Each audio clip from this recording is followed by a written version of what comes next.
ഓരോ വ്യക്തികളുടെ മാറ്റവും അവർ കണ്ണുന്ന ദൃഷ്ടിയാണ്. കുംഭമേളൊക്കെ നോക്കിയാൽ മതി, അവിടെ ജാതിയോ മതമോ ഞങ്ങൾ ഒരു അഖാഡയിലും പറയാറില്ല.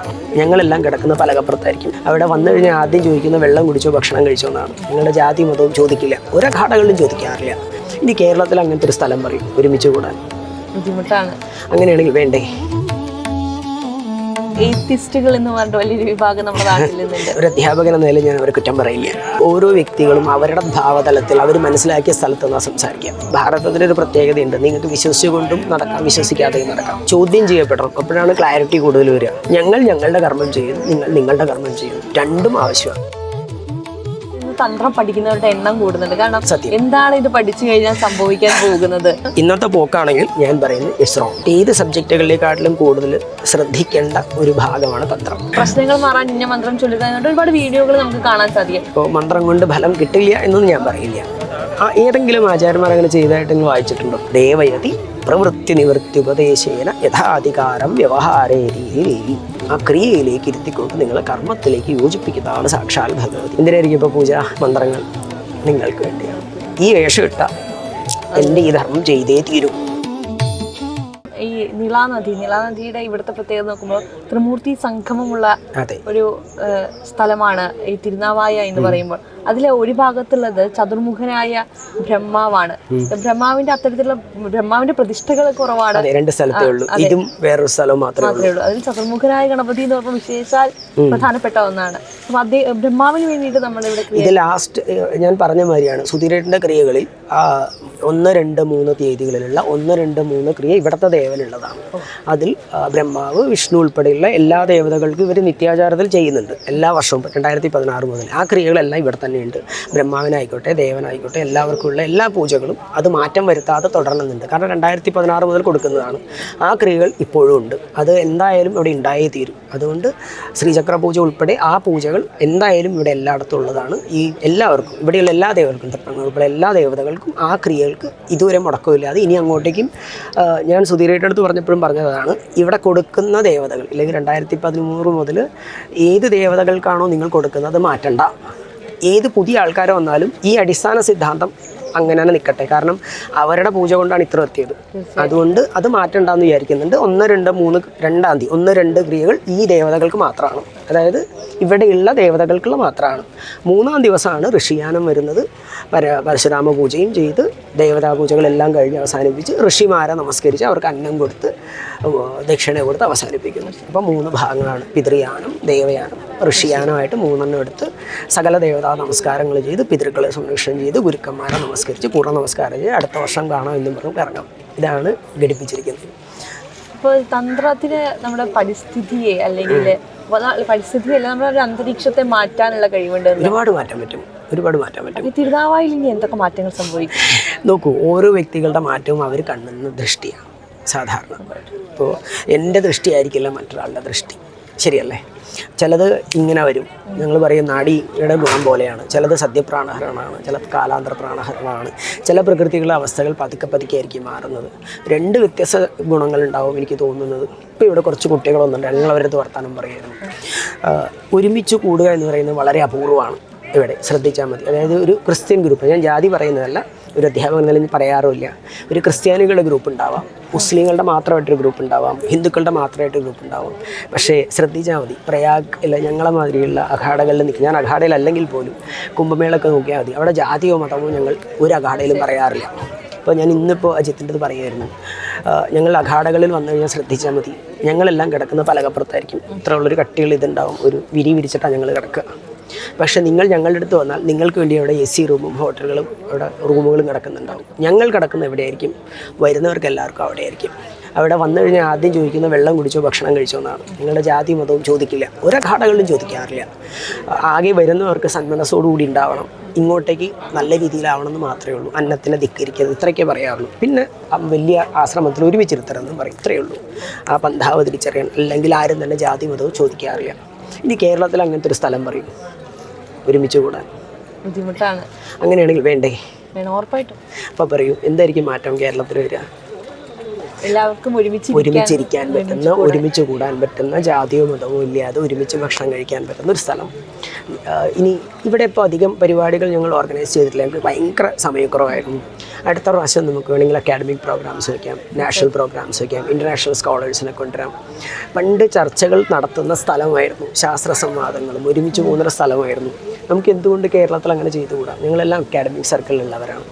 അപ്പോൾ എല്ലാവരും ഒരുമിച്ച് ചേരുന്ന ഒരു പ്രോഗ്രാമായിട്ട് എന്തുകൊണ്ട് പറ്റും നമുക്ക് മാറ്റാം. നമ്മൾ പ്രയാഗ്രാജിലേക്ക് മഹാകുംഭിന് വന്നപ്പോഴും അല്ലെങ്കിൽ അതിന് മുൻപ് കുംഭമേളകൾക്ക് വരുമ്പോഴും അവിടെ നമുക്ക് ചെല്ലുമ്പോൾ കിട്ടുന്ന ആത്മീയ ജ്ഞാനത്തിനും അറിവിനും എല്ലാം ഒപ്പം തന്നെ ഇപ്പം അങ്ങ് പറഞ്ഞതുപോലെയുള്ള ഒരുപാട് ചർച്ചകളും.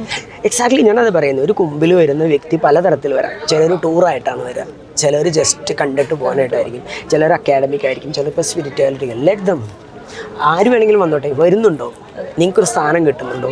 അങ്ങനത്തെ ഒരു സ്ഥാനം കേരളത്തിലില്ല, ശരിയല്ലേ? ഞാൻ ഈ വേഷമിട്ടൊരു ക്രിസ്ത്യൻ ചർച്ചിലേക്ക് പോയാൽ അവരിങ്ങനെ നോക്കും, എന്താ ഇവിടെ എന്ന് ചോദിക്കും, ഇല്ലേ? അല്ലെങ്കിൽ ഒരു മുസ്ലിമിൻ്റെ ഇതിലേക്ക് പോയാൽ വരും. അതേപോലെ അവർ ഇവിടെ വന്നാലും വരും സാധാരണ രീതിയിൽ.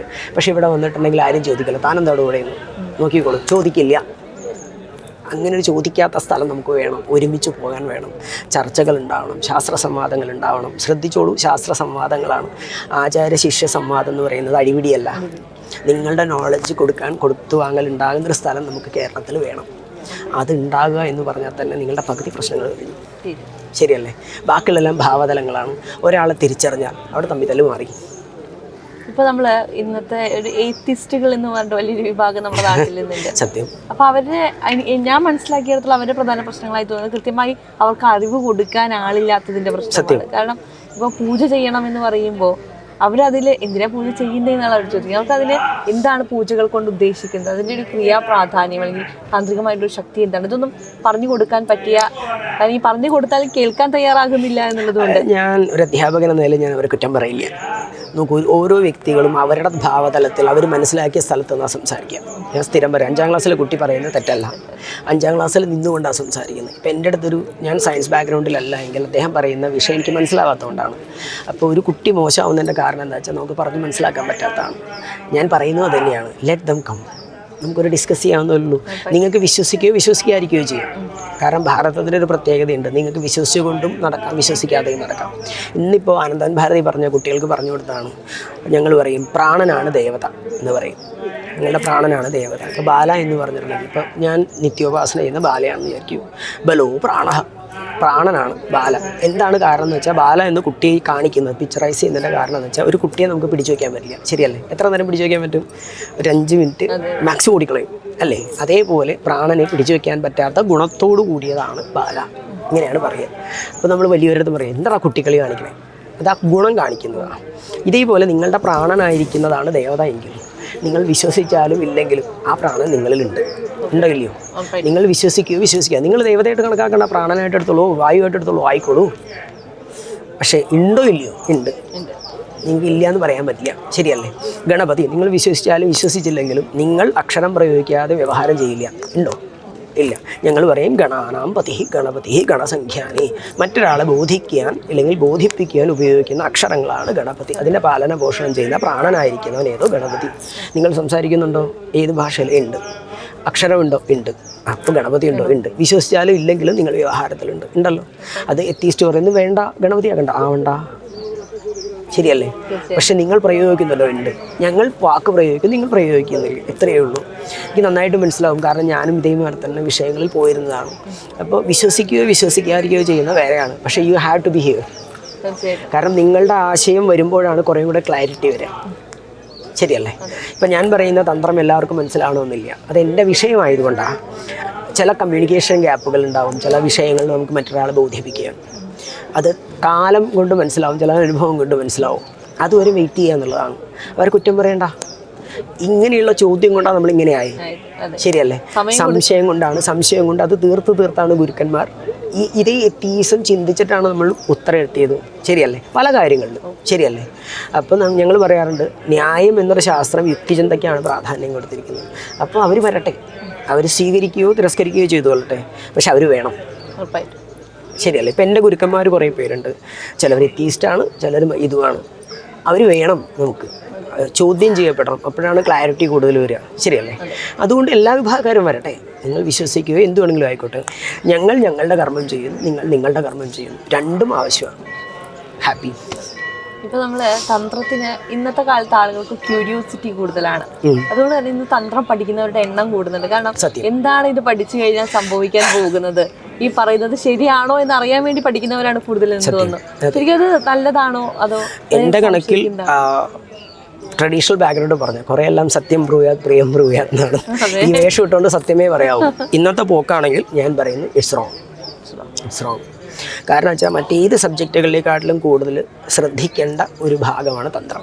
പ്രത്യേകിച്ച് നിങ്ങളുടെ പ്രാണനെ കൊണ്ടാണ് നിങ്ങൾ പ്രാണായാമാദികളെല്ലാം ചെയ്യുന്നത്. അത് നേരിട്ട് നിങ്ങളെ ബാധിക്കുന്നത് നിങ്ങളുടെ നാഡികളിലാണ്. കുംഭകമായിക്കോട്ടെ, പൂരകമായിക്കോട്ടെ എല്ലാം. അപ്പോൾ ഒരു പർട്ടിക്കുലർ മന്ത്രങ്ങളെ നിങ്ങൾ തുടർച്ചയായിട്ട് ചെയ്യുമ്പോൾ നിങ്ങളുടെ ശരീരത്തിൻ്റെ ആ നാഡിയെ ബാധിക്കാനുള്ള സാധ്യത കൂടുതലാണ്. അപ്പോൾ നല്ലൊരു ഗുരുനാഥൻ ആവശ്യമാണ്. നിങ്ങളുടെ ഓരോ സമയങ്ങളിലും നിങ്ങളെ ശ്രദ്ധിച്ച് ചില ഗുണങ്ങളെ നിങ്ങൾക്ക് തിരിച്ചറിയാൻ പറ്റിയെന്ന് വരില്ല, കാലങ്ങളെടുത്തിട്ടായിരിക്കും മനസ്സിലാവുക. അപ്പോൾ നമ്മൾ പഠിപ്പിക്കുന്ന സമയത്ത് നമ്മൾ നോക്കും ശരിയാവുന്നുണ്ടോ, തെറ്റ് വരുന്നുണ്ടോ. അപ്പോൾ ഓരോ 12 ദിവസം കൂടുമ്പോഴോ അല്ലെങ്കിൽ 15 ദിവസം കൂടുമ്പോഴോ നമ്മൾ ശ്രദ്ധിച്ചിട്ട് ഇന്ന പ്രശ്നമുണ്ട്, അപ്പോൾ ഇന്ന മാറ്റും. ഇപ്പോൾ ഈ മന്ത്രത്തിന് ഇന്ന, ഇപ്പോൾ നമ്മൾ മരുന്ന് കഴിക്കുമ്പോൾ ആയുർവേദത്തിന് മരുന്ന് കഴിക്കുമ്പോൾ തന്നെ മറ്റൊരു മരുന്നും കൂടെ നിങ്ങൾക്ക് അലർജിക്ക് വേണ്ടി തരും ചിലവർ ഇല്ലേ. അതേപോലെ ഏത് മരുന്നും അങ്ങനെ തന്നെയാണ്. അതേപോലെ ഒരു മന്ത്രം ചൊല്ലിക്കഴിഞ്ഞ് ശ്രമിക്കുമ്പോൾ നമ്മൾ അതിനനുഗുണമായിരിക്കുന്ന മറ്റൊരു മന്ത്രം നമുക്ക് പിടിച്ചു വെച്ചിട്ടാണ് കളിക്കുക. ആ കുട്ടിക്ക് അത് വരരുത്, അല്ലെങ്കിൽ ശ്രദ്ധയോടുകൂടി നമുക്ക് കൊണ്ടുപോകാനുള്ളതാണ്. It's a long running process. അപ്പോൾ അത് വളരെ കൃത്യമായി ഗുരുനാഥൻ ഒരു ക്യൂരിയോസിറ്റിക്ക് പഠിക്കേണ്ട സബ്ജക്റ്റ് അല്ല. 1. 2 ഫലം കിട്ടാൻ വേണ്ടി പോകുന്നതുമല്ല. You will get it, that is different matter. പക്ഷേ അതിന് വേണ്ടി ക്യൂരിയോസിറ്റിക്ക് വേണ്ടി ഒരു വെള്ളത്തിൽ ചാടേണ്ട സബ്ജക്റ്റ് അല്ല. മറ്റിപ്പോൾ സയൻസിന് വേണ്ടി ഒരു ക്യൂരിയോസിറ്റിക്ക് വേണ്ടി സയൻസ് പഠിക്കണമെന്ന് പറഞ്ഞ് പോണില്ലല്ലോ, ഇല്ല. അപ്പോൾ അങ്ങനെ ഒന്ന് വേണം. ഇന്ന് പ്രത്യേകിച്ച് ഈ ചോദ്യം വന്നതുകൊണ്ട് പറയുകയാണ്, ഗൂഗിളിൽ നോക്കിയും ബാക്കിയുള്ളതും പഠിച്ച് ഒരു 1 ദിവസം കൊണ്ട് ഇല്ലെങ്കിൽ ഒരു 6 മാസം കൊണ്ട് കോഴ്സ് നടത്തിയിട്ട് മറ്റൊരു കോഴ്സ് നടത്താൻ അനേകം പേരുണ്ടാവാം. ഇന്ന് അതാണ് കൂടുതൽ. നമ്മൾ യൂട്യൂബൊക്കെ നോക്കിക്കഴിഞ്ഞാൽ ഇപ്പോൾ ധനമുണ്ടാകാൻ ഈ മന്ത്രം ചൊല്ലുക, അല്ലെങ്കിൽ പ്രശ്നങ്ങൾ മാറാൻ ഇന്ന മന്ത്രം ചൊല്ലുക എന്നിട്ട് ഒരുപാട് വീഡിയോകൾ നമുക്ക് കാണാൻ സാധിക്കും. ശരിക്കും പറഞ്ഞാൽ മന്ത്രം എന്ന് പറയുമ്പോൾ നമ്മൾ ദീക്ഷ സ്വീകരിച്ചതിന് ശേഷം ഉരുവിടേണ്ട ഒന്നാണെന്നാണ് ഞാൻ മനസ്സിലാക്കുന്നത്. അപ്പോൾ അതിനെക്കുറിച്ച് ചിന്തിക്കാതെയാണ് ഇത്തരത്തിലുള്ള. ഞാനൊരു കാര്യം ചോദിക്കട്ടെ, ഇപ്പോൾ മന്ത്രം കൊണ്ട് ഫലം കിട്ടില്ല എന്നൊന്നും ഞാൻ പറയില്ല. ഏതെങ്കിലും ആചാര്യന്മാർ അങ്ങനെ ചെയ്തതായിട്ട് നിങ്ങൾ വായിച്ചിട്ടുണ്ടോ? ഇല്ല. അപ്പോൾ പിന്നെ ഇന്ന് ചെയ്യുന്നത് ശരിയാവാനാണോ സാധ്യത, തെറ്റാണോ സാധ്യത? തെറ്റാണ് സാധ്യത. ശങ്കരൻ്റെ കാര്യം പറയാറുണ്ട്, നമ്മൾ മന്ത്രം ചെയ്ത് ചൊല്ലിയിട്ട് ധ്യാനം ചൊല്ലിയിട്ട് സ്വർണ്ണപ്പഴം വീഴ്ച സത്യം സമ്മതിക്കുന്നു, കനകധാരാസ്തോത്രം കണ്ടു. സ്വയം ചെയ്തതായിട്ട് കണ്ടിട്ടുണ്ടോ? ഇല്ല. നാരായണ ഗുരുദേവനോ ചട്ടമ്പി സ്വാമിയോ നമ്മൾ ഇന്നുവരെ പഠിപ്പിച്ചിരുന്ന ഏതെങ്കിലും ഗുരുനാഥൻ അങ്ങനെ പറഞ്ഞതായിട്ട് എവിടെയെങ്കിലും ഉണ്ടോ? ചെയ്തതായിട്ട്, സ്വയം ചെയ്തതായിട്ട്? ഇല്ല. ഇവൻ ശരിക്കും വിവേകാനന്ദന് കൊടുത്തിട്ടുണ്ടോ? ഇല്ല. എന്തുകൊണ്ട് ചെയ്തില്ല? പരമഹംസൻ അങ്ങോട്ട് പറഞ്ഞു, എടാ അവിടെ പോയിട്ട് മന്ത്രം ചൊല്ലിയിട്ടുണ്ടാക്കിക്കൂടാന്ന് ചെയ്തിട്ടുണ്ടോ? ഇല്ല. നിങ്ങളുടെ കർമ്മത്തിന് പ്രേരണയാണ്. നിങ്ങളുടെ മനസ്സ് ശുദ്ധമാക്കി തരും, നിങ്ങളുടെ ശരീര ശുദ്ധിയാക്കി തരും. നിങ്ങൾ കർമ്മം ചെയ്യും, അതിന് ദേവത എപ്പോഴും കൂടെ ഉണ്ടാവും. സത്യസന്ധമായി നിങ്ങൾ ചെയ്ത ദേവത നിങ്ങളുടെ മുമ്പിലുണ്ടാവും. സ്വാനുഭവം പ്രമാണം. വാക്ക് ശുദ്ധമായിരിക്കും, ഒരു സംശയവും വേണ്ട. നിങ്ങളുടെ വാക്ക് ശുദ്ധമായിരിക്കും, പ്രവൃത്തി ശുദ്ധമായിരിക്കും. അതുണ്ടെങ്കിൽ തന്നെ ധനം വരും, വന്നേ തീരും. നിങ്ങൾ ധർമ്മം ചെയ്തോ, ധർമ്മോ രക്ഷതി രക്ഷിത. ശരിയല്ലേ? നിങ്ങൾ ഒന്ന് സാധാരണ ഭാഷ ചോദിക്കാം, നിങ്ങൾ രാവിലെ മുതൽ നന്നായിട്ട് പണിയെടുക്കുന്ന നോക്കിയോ? ആസ് എ ജേർണലിസ്റ്റ് രാത്രി കിടക്കുമ്പോൾ നല്ല സുഖമായിട്ട്, ഇത് നല്ല സുഖമായിട്ട് എല്ലാം കഴിഞ്ഞു വരുമ്പോൾ സുഖമുണ്ടോ? ഉണ്ടല്ലോ. ക്ഷീണം ഉണ്ടായാലും തൃപ്തി എന്നൊരു സാധനം ഉണ്ടല്ലോ. പിന്നത്തെ ദിവസം ഒരു ടെൻഷൻ ഉണ്ടാവില്ല. എന്തായിരിക്കും കാരണം? ഞാൻ നല്ലത് ചെയ്തിട്ടുണ്ട് ഉണ്ടല്ലോ, അതിൻ്റെ റിസൾട്ട് കിട്ടുന്നത് ഗ്യാരണ്ടിയാണ്. ആണോ അല്ലയോ? അത്രയേ ഉള്ളൂ. അത് ഉണ്ടാക്കി തരുന്നതാണ് ദേവതകൾ. അതിന് വേണ്ടിയിട്ട് ഭഗവതി കൂടെ ഉണ്ടാവണം. പണ്ടുള്ള ആൾക്കാർ പറയുമായിരുന്നു, ഭഗവതി അമ്പലത്തിൽ പോയിട്ട് പറഞ്ഞത് വേണ്ടത് വേണ്ട സമയത്ത് ഓർക്കാൻ അനുഗ്രഹിക്കണേ, ഇങ്ങനെയായിരുന്നു പ്രാർത്ഥന. ഇന്നോ എനിക്ക് വീട്ടിൽ കണ്ടില്ല, വാങ്ങണം, പരാതികളാണ് കൂടുതലാണ്. ഇതാണ് വ്യത്യാസം. ഇങ്ങനെയല്ല വേണ്ടത്. എനിക്ക് ഇപ്പോൾ ഫോർ എക്സാമ്പിൾ എൻ്റെ അടുത്ത് ഇൻ്റർവ്യൂ ചെയ്യുന്നതിന് മുമ്പ് അങ്ങ് എന്തായിരിക്കും ചിന്തിച്ചിട്ടുണ്ടാവുക? ഭഗവതി പൊട്ടത്തരമാരല്ലേ? ആണല്ലോ അല്ലേ? അല്ലാതെ എനിക്ക് ഇന്നത് വേണമെന്ന് പ്രാർത്ഥിക്കല്ലോ ചെയ്ത്. എൻ്റെ ബുദ്ധിയിൽ ഇല്ലെങ്കിൽ ഞാൻ പറയുമ്പോഴും ഇങ്ങനെ തന്നെയാണ്. സംസാരിക്കുമ്പോൾ പൊട്ടത്തരം വരരുത്, ഭഗവതി വാക്ക് പിഴയ്ക്കാതിരിക്കണേ. കാരണം വെച്ചാൽ ഞാൻ പറയുന്നത് കേൾക്കുന്ന അനേകം പേര് വഴി പിഴയ്ക്കരുത്. ഇപ്പോൾ നമ്മൾ പറയുന്നത് ഇന്നത് വേണമെന്നല്ല പറയുക, എൻ്റെ വാക്ക് പഠിച്ചത് വേണ്ടത് വേണ്ട സമയത്ത് വരണം. ഇല്ലെങ്കിൽ ഞാൻ പറഞ്ഞത് തെറ്റിയ എൻ്റെ പരമ്പരകൾ മുഴുവൻ മോശമാവും. അത് വരരുതെന്നാണ്. ഇത്രയേ ഉള്ളൂ ദേവത. നിങ്ങൾ ചെയ്യുന്ന കർമ്മത്തിന് പ്രേരണ ഉണ്ടായിക്കൊണ്ട് നിങ്ങളുടെ ഉള്ളിലിരിക്കുന്നവളാണ് ഭഗവതി. അതിനർത്ഥം പറയുന്നുണ്ട്, ദേവയതി പ്രവൃത്തി നിവൃത്തി ഉപദേശേന യഥാധികാരം വ്യവഹാരേ രീതി ദേവി. എന്താണ് പ്രവൃത്തി, എന്താണ് നിവൃത്തി, എന്ത് ചെയ്യണം, എന്ത് ചെയ്യരുത് എന്ന് നിങ്ങളെ ബോധിപ്പിക്കും. എങ്ങനെ? ബുദ്ധിരൂപേണ സംസ്ഥിത, ബുദ്ധിയോടുകൂടി ഇരിക്കും. എന്നിട്ട് എന്ത് ചെയ്യും? വ്യവഹാരത്തിലേക്ക് യോജിപ്പിക്കും. ആ ക്രിയയിലേക്ക് ഇരുത്തിക്കൊണ്ട് നിങ്ങളെ കർമ്മത്തിലേക്ക് യോജിപ്പിക്കുന്നതാണ് സാക്ഷാൽ ഭഗവതി. പറയും എന്തിനായിരിക്കും ഇപ്പോൾ പൂജ മന്ത്രങ്ങൾ? നിങ്ങൾക്ക് വേണ്ടിയാണ്. അതിന്ന് മാറ്റി എന്താ പറയുക, ഗോതമ്പുണ്ട തിന്നാനും സ്വർണം കിട്ടാനും ആക്കി. അത്രയേ ഉള്ളൂ. അത് നേരെ തിരുത്താൻ ഒരേ ഒരു വഴിയേ ഉള്ളൂ. 10 നല്ല ഗുരുക്കന്മാരിറങ്ങി ഇത് ശരി ഇത് തെറ്റെന്ന് പറഞ്ഞാൽ തിരുത്താവുന്നതേ ഉള്ളൂ. ഇപ്പോൾ ഭഗവതിയെ കുറിച്ച് പറയുന്നത് കൊണ്ടാണ് നമ്മളെപ്പോഴും പറയാറുണ്ട്, നമുക്ക് ഇപ്പോൾ ഞങ്ങളുടെ നാട്ടിൽ തട്ടകത്തിലമ്മ എന്ന് പറയും. അപ്പോൾ അങ്ങനെ നമുക്ക് എല്ലാവർക്കും ഒരു പൈതൃകവുമായി ബന്ധപ്പെട്ട് നമ്മുടെ പരമ്പരാഗതമായി ബന്ധപ്പെട്ട് ഒരു ഭഗവതി ഉണ്ടാകുമെന്ന് കേട്ടിട്ടുണ്ട്. പക്ഷെ ഇന്ന് ആ അമ്മയെ മറന്നു പോകുന്ന ഒരുപാട് പേരുണ്ട്. അതിലേക്ക് നമ്മൾ തിരിച്ചു വരേണ്ടതില്ലേ? വേണ്ടത് അതാണ്. ഓരോ കുലത്തിനും ഓരോ ദേവതകളുണ്ട്. ഫോർ എക്സാമ്പിൾ ഇപ്പോൾ നമ്മൾ പറയാറുണ്ട് സരസ്വതി എന്ന് വിചാരിക്കും. അപ്പോൾ എന്താ വ്യത്യാസം എന്ന് പറയാൻ എളുപ്പ വഴിയാണ്.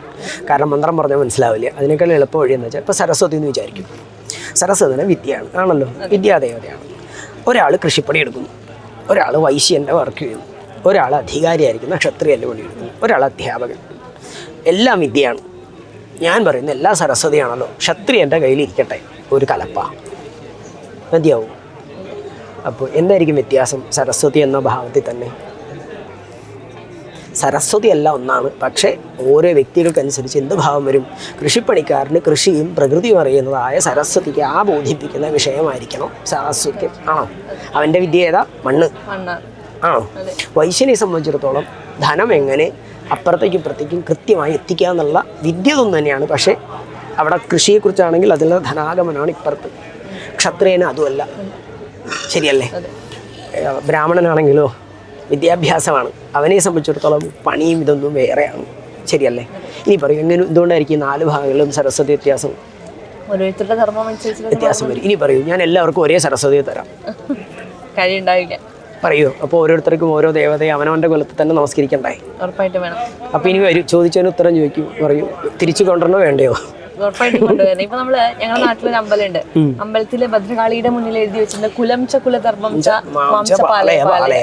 ഞാൻ ആദ്യം ചിന്തിച്ചിരുന്നത് എന്താ ഇത്, പൊതുവേ നമ്മള് ഭഗവതിയുമായി ബന്ധപ്പെട്ട് ഞാൻ അങ്ങനെ ഒരു മന്ത്രം കേട്ടിട്ടില്ല. പിന്നെ കുറെ വായിക്കുമ്പോൾ നമുക്ക് തോന്നും നമ്മുടെ പൈതൃകത്തെ ഒപ്പം ചേർത്ത് പിടിച്ചുകൊണ്ട് കൊണ്ടുപോകണമെന്ന് തന്നെയല്ലേ പറഞ്ഞു വെക്കുന്നത്. ചോദ്യത്തിൽ തന്നെ ഉത്തരം കിട്ടി. പൈതൃകം പറഞ്ഞ് പിതാവിൽ നിന്നോ ഇല്ലെങ്കിൽ പരമ്പരാഗതമായി ആവുന്നതാണ്. നമ്മൾ സാധാരണ അധ്യായം എന്ന് പറയാറുണ്ട്, വിധിവത് പാലയിതവ്യം ഇത് ദായത്വേന ലബ്ധം. എൻ്റെ അച്ഛൻ്റെ പരമ്പരയിൽ ഞാൻ സ്വീകരിക്കുന്നത് വേണ്ട വിധത്തിൽ ഞാനതിനെ പരിപാലിച്ചു കൊള്ളാം എന്ന് പറഞ്ഞുകൊണ്ടുള്ള ദായത്വം കൊണ്ട് കിട്ടുന്നതാണ് എൻ്റെ അച്ഛൻ്റെ പരമ്പരയിൽ നിന്ന് കിട്ടുന്നത്. അപ്പം അതിനത് ചെയ്തേ തീരൂ. അതുകൊണ്ടാണ് പൈതൃകം. ഇപ്പോൾ പൈതൃകം എന്ന് പറഞ്ഞാൽ വൈദ്യൻ്റെ കുലധർമ്മമാണ്. എൻ്റെ അച്ഛനെ ഞാനത് സ്വീകരിക്കുന്ന നിമിഷം അത് ചെയ്യാൻ ഞാൻ ബാധ്യസ്ഥനാണ്. അല്ലെങ്കിൽ നിങ്ങൾ ഒഴിവായിക്കൊള്ളണം. കയ്യിൽ മേടിച്ചോ ചെയ്യാൻ നിങ്ങൾ ബാധ്യസ്ഥനാണ്. ശരിയല്ലേ? ആ ഫീൽഡിൽ നിങ്ങൾ നിൽക്കുന്നുണ്ടെങ്കിൽ ആ ധർമ്മം ചെയ്യാൻ നിങ്ങൾ ബാധ്യസ്ഥനാണ്. ഈ വേഷം ഇട്ട എൻ്റെ ഈ ധർമ്മം ചെയ്തേ തീരൂ, അല്ലാതെ ഞാൻ ഈ വേഷം ഇടുകയും അപ്പുറത്തും ഇരിക്കുന്നത്. അപ്പോഴാണ് പരധർമ്മം ഭയാവഹ. ശരിയല്ലേ? അതുകൊണ്ട് പൈതൃകം വേണമെന്ന് ചോദിച്ചാൽ നിങ്ങൾ സംശയമില്ലാതെ പറയാം. നിങ്ങൾ അവിടെ നിൽക്കുന്നുണ്ടെങ്കിൽ, എൻ്റെ അച്ഛൻ്റെ പേര് നിങ്ങൾ പറയുന്നുണ്ടെങ്കിൽ, ഞാൻ ഇന്ന കുടുംബത്തിലാണെന്ന് പറയുന്നുണ്ടെങ്കിൽ അത് ചെയ്യാൻ നിങ്ങൾ ബാധ്യസ്ഥനാണ്. ഒരു സംശയമില്ല, അടിവരയിട്ട് പറയാം. കിട്ടല്ലേ? അതെ. ഇനിയിപ്പോൾ മാഘമേളയിലേക്ക് തിരിച്ചു വരുമ്പോൾ ഇപ്പോൾ നമ്മളിവിടെ സ്നാനം ചെയ്യുമ്പോൾ, ഇന്ന് നമ്മൾ രാവിലെ സ്നാനം ചെയ്യുമ്പോൾ നമ്മൾ കണ്ടു വേദങ്ങൾ ഉച്ചരിച്ചുകൊണ്ടാണ് സ്നാനം ചെയ്തത്, അല്ലെങ്കിൽ അതിനു മുൻപ് വേദപാരായണം ഉണ്ടായിരുന്നു. അപ്പോൾ ഇത്തരത്തിൽ നമ്മൾ ഒരു സാധാരണ ആള് ഇപ്പോൾ ഇവിടേക്ക് വരുമ്പോൾ സ്നാനം ചെയ്യുമ്പോൾ ഉരുവിടേണ്ട മന്ത്രങ്ങളുണ്ട്. കാരണം എപ്പോഴും നമുക്ക് വേദപാരായണം നടക്കുന്നുണ്ട്. ശരിക്കും ഞാൻ പറയാറുണ്ട് അങ്ങനത്തെ ഒരു സാധനം കൊണ്ടുവരണ്ടെന്ന് പറയും. ഇവിടെ ചെയ്യണം, ക്രിയകളാണ്. ഓരോ വ്യക്തികളും വരുന്നത്. ഇപ്പോൾ എല്ലാവർക്കും എല്ലാം അറിയണമെന്നില്ല. ശരിയല്ലേ? ഇപ്പം ഞാനിവിടെ പറയുകയാണ് എല്ലാവരും ഇന്ന മന്ത്രം ചൊല്ലിക്കൊണ്ട് വേണം ജപിക്കാൻ എന്ന് പറയുന്ന നിമിഷം കുളിക്കുകയാണോ നിങ്ങൾ ഓർക്കുക, മന്ത്രമാണോ ഓർക്കുക? ഇന്നലെ എൻ്റെ അടുത്ത് ഇപ്പോൾ പൂ ഇടാൻ പറഞ്ഞിട്ട് അവിടെ വെച്ചിരുന്നു. അപ്പോൾ ഞാൻ പൂവെല്ലാം വെച്ചിട്ട് എല്ലായിടത്തും കൊടുക്കുന്ന സമയത്ത് ഒരാളെൻ്റെ അടുത്തെന്ന് പറഞ്ഞ് തട്ട് വയ്ക്കൂ ദക്ഷിണ കൊടുക്കാനായിട്ട് ഇവിടെ വെക്കാൻ പറഞ്ഞു. അപ്പോൾ അവിടെ ദക്ഷിണ വെച്ചാൽ സ്വാഭാവികമായിട്ട് എല്ലാവരും കാശിടും. അത് വേണ്ട, അവിടെ അതിൻ്റെ ആവശ്യമില്ല. എന്തുകൊണ്ടായിരിക്കും അറിയോ? ഇല്ല, പൂവിടാൻ മറന്നു പോകുന്നത്. പൂവിടാനായിട്ടല്ല, മലയാളി എന്നുള്ള ഏത് വ്യക്തികളുടെയും മാനസിക ഭാവം എന്താ വെച്ചാൽ 100 രൂപ എടുക്കും, അല്ലെങ്കിൽ 50 രൂപ എടുക്കും, അല്ലെങ്കിൽ 10 രൂപ എടുത്തിട്ട് അപ്പുറത്തവൻ ഇടുന്നത് എത്രയാണെന്ന് ചോദിക്കും, നോക്കും. ഇത് മനുഷ്യൻ്റെ സഹജഭാവമാണ്. ആണോ? ആണല്ലോ. അപ്പോൾ ഇവിടെ പൂവിടാൻ പോകുന്ന സമയത്ത് നിങ്ങളുടെ മനസ്സിൽ പൂവിടുന്ന ദേവനായിരിക്കും ആലോചിക്കപ്പെടുക, പൈസ ആയിരിക്കും. പൈസ ആയിരിക്കും. അപ്പോൾ എനിക്ക് എന്താ വേണ്ടത്? നിങ്ങളുടെ ശുദ്ധഭാവത്തെ ഉണ്ടാക്കലാണ് ആണല്ലോ. അതുകൊണ്ട് അറിയുന്ന മന്ത്രത്തെ ചൊല്ലിക്കൊള്ളൂ. അമ്മയെന്ന് വിളിക്കുകയാണെങ്കിൽ അമ്മയെന്ന് ചൊല്ലും, ദേവി എന്നാണെങ്കിൽ ദേവി എന്ന് ചൊല്ലും. പല മന്ത്രങ്ങൾക്കും വൈഷ്ണവമുണ്ട്, ശൈവമുണ്ട്, ശാക്തമുണ്ട്. ചിലർക്ക് വേദം എന്ന് പറഞ്ഞ സാധനം അറിയണ്ടാവില്ല. ഇപ്പോൾ കൊടുങ്ങല്ലൂർ എന്തൊക്കെയുണ്ട് എന്നാ വിളിക്കുന്നവരുണ്ട്, തെറി പറഞ്ഞ് വിളിക്കുന്നവരുണ്ട്. ഇപ്പോൾ ഞങ്ങളെ സംബന്ധിച്ചുള്ള അമ്മയെന്ന് വിളിക്കുന്നവരുണ്ട്. ഇപ്പോൾ പിഷാരികോൽ അമ്മയൊക്കെ ഞങ്ങളിവിടെ തൃക്കാർത്തിക വന്നു കഴിഞ്ഞാൽ അമ്മയുടെ പിറന്നാളെന്ന് പറഞ്ഞിട്ട് ലീവുണ്ട് ഭഗവതിയുടെ. അപ്പോൾ ഓരോ ദേവതയെ അവർ വിളിക്കുന്ന ഓരോ രീതിയിലാവും. അപ്പോൾ ഞാൻ പറയാറുണ്ട്, കുളിക്കുമ്പോൾ എളുപ്പത്തിൽ ഓർക്കാം, ഒരു പിന്ന് വെച്ചൊരു കുത്തുകുത്തിയാണ്. വേദനിക്കുമ്പോൾ ഏത് ദേവതയാണോ നിങ്ങൾക്ക് വരുന്നത് ആ ദേവതയെ മനസ്സിൽ സങ്കല്പിച്ചുകൊണ്ട് കുളിക്കൂ. അത്ര മതി. അല്ലാതെ ഇപ്പോൾ വൈദിക മന്ത്രം തന്നെ ചൊല്ലണമെന്ന് ചോദിച്ചാൽ അങ്ങനത്തെ ഒരു ആവശ്യമില്ല. ഒരു സംസ്കൃത വിദ്യാർത്ഥികൾ എൻ്റെ അടുത്ത് ചോദിക്കുകയാണ്, സംസ്കൃത മന്ത്രങ്ങൾ മാത്രമാണോ വേണ്ടതെന്ന് വെച്ചാൽ അങ്ങനെയൊന്നും ഒരു ആവശ്യമില്ല. ചിന്നമസ്തനെ തലവെട്ടിയമേ എന്ന് വിളിച്ചാലും കേൾക്കും. വിളിക്കുന്ന ഭാവം എന്താണെന്നുള്ളതാണ് കൃത്യമായോ. അതുകൊണ്ട് ഇവിടെ വന്നിട്ട് ഇന്ന മന്ത്രം ചൊല്ലിക്കൊണ്ട് വേണം എന്ന് പറഞ്ഞ് നിങ്ങൾ കാണാതൊന്നും പഠിക്കണ്ട. നിങ്ങൾക്കറിയുന്നത് എങ്ങനെയാണോ, ചെറുപ്പം മുതൽ നിങ്ങൾ എങ്ങനെയാണോ ചൊല്ലിയിരുന്നത് അതേമാതിരി വരിക, ഭഗവതിയെ നമസ്കരിക്കുക. തനിക്കും തൻ്റെ മക്കൾക്കും പോലെ തന്നെ പരമ്പരകളും ഈ ലോകവും ഒരുമിച്ച് നിൽക്കുമ്പോഴാണ് നമുക്ക് ശുദ്ധാവുക. അവരെയും കൂടെ നമസ്കരിക്കുക. എപ്പോഴും സ്വന്തം വീട് മാത്രമല്ല, ലോകവും കൂടെ വേണം. അവരറിഞ്ഞ് നമസ്കരിക്കുക, തിരിഞ്ഞു നോക്കുക. ഒരുപാട് സന്തോഷം കണ്ടതിലും സംസാരിച്ചതിലും. നാരായണം. എല്ലാവർക്കും നല്ലത് വരട്ടെ.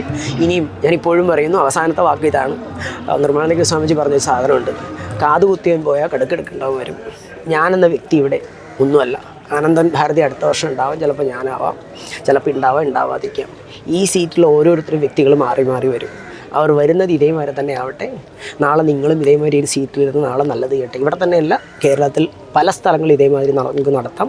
ഓരോ വ്യക്തികളും മുന്നോട്ട് വരട്ടെ. കൊച്ചു കൊച്ചു മാർഗങ്ങളാവാം. ഇതിപ്പോൾ 12 ദിവസമാകാം, ചിലപ്പോൾ 10 ദിവസമാവാം, ചിലപ്പോൾ ഒരു ദിവസമാവാം. തന്നിൽ നിന്ന് വ്യത്യസ്തമായിട്ട് ലോകത്തിൽ ചിന്തിക്കുന്ന ഒരു ജനത ഉണ്ടാക്കി നമുക്ക് ജയിക്കാം. അത്രയും. നമോ നാരായണ.